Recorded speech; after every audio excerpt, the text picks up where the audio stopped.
Hey internet friends, what are we being distracted from? It's a question I ask y'all a lot. We know that the majority of what happens on the global stage is all theater, but why the script? Why the state actors? While we get smacked with psyop after psyop, what are we being distracted from?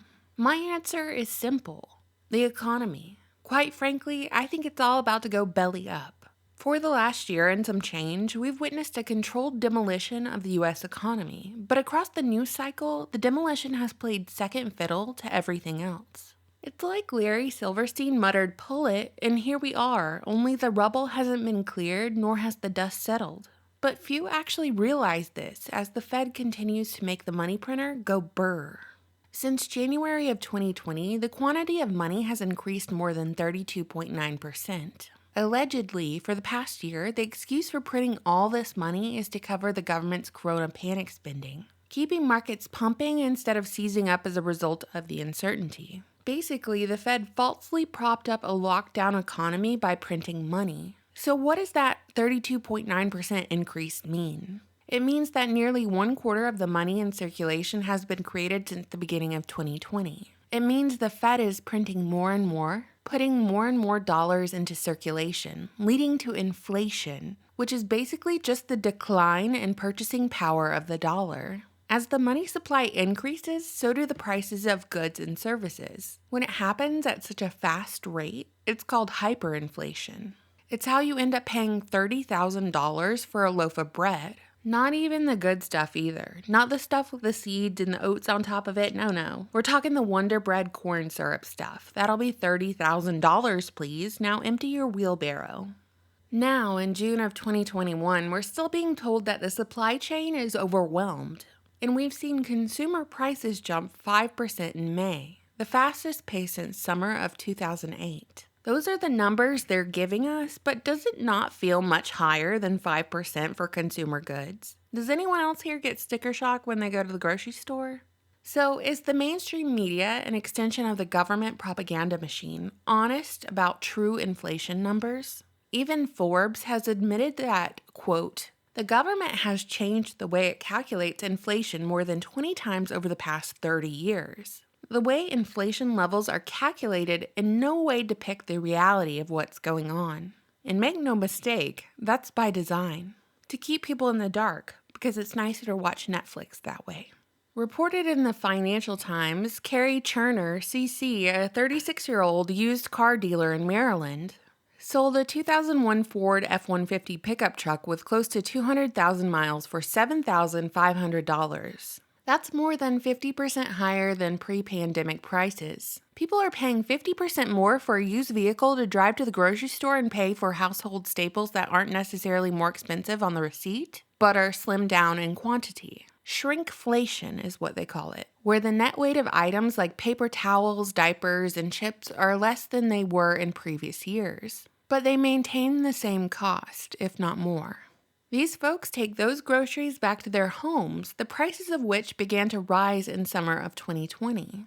All with this little cute explanation that buyers were fed up with lockdowns in the city. They were getting claustrophobic in their small apartments, having been able to work from home for the last few months. So they've chalked it up to pandemic-induced desire to find a home with a porch or something from which buyers can work. And since borrowing money for a mortgage is cheap, the demand is high.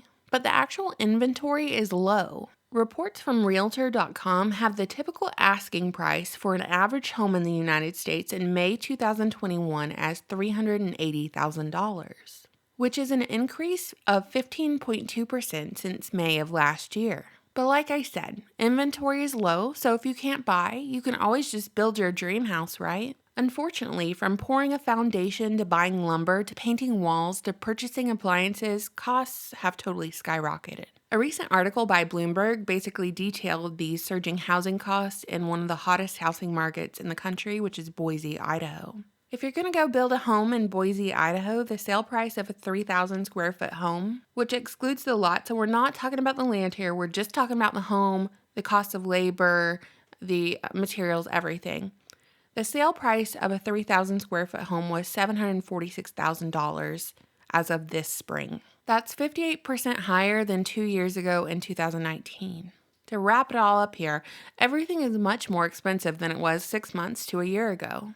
That's before we ever mention the millions of renters who are a year or more behind on their rent because the government allowed them to fall behind during the lockdown with no penalty. Fast forward to summer 2021, we've got stories about BlackRock, a Federal Reserve-funded institute, buying up whole neighborhoods in single-family properties right now, paying 20 to 50% above asking price, making us all wonder, was this the plan all along? To force mom-and-pop landlords into foreclosure so that BlackRock, which is, they're just the fall guy in this story, just a machination of the Federal Reserve and our tax dollars, so they could go scoop up all the foreclosed properties on the cheap, effectively shifting from cash to hard assets like real estate because they know the collapse is imminent, which serves them as well because in the process, it makes everyone who can't buy a home, it makes them all renters forever, with the Federal Reserve as the slumlord. How did the World Economic Forum put it? We'll own nothing and be happy? People will say that the pandemic slowed down the supply chain and that's why the cost of all these things is going up, not because of inflation. It's problem, reaction, solution. Problem, pandemics and lockdowns. Reaction, mass layoffs, people are unemployed, people running out of money and can't afford to buy food or pay rent. Solution, the government offers enhanced unemployment benefits that are better than the wages that they were paid at their wage slave jobs, so they don't return to those jobs. But all the while, big corporations were allowed to stay open during the lockdown, so they are able to pay better wages to compete against unemployment rates. But small businesses who were forced to close can't compete. Most of those businesses can't offer higher wages even if they wanted to.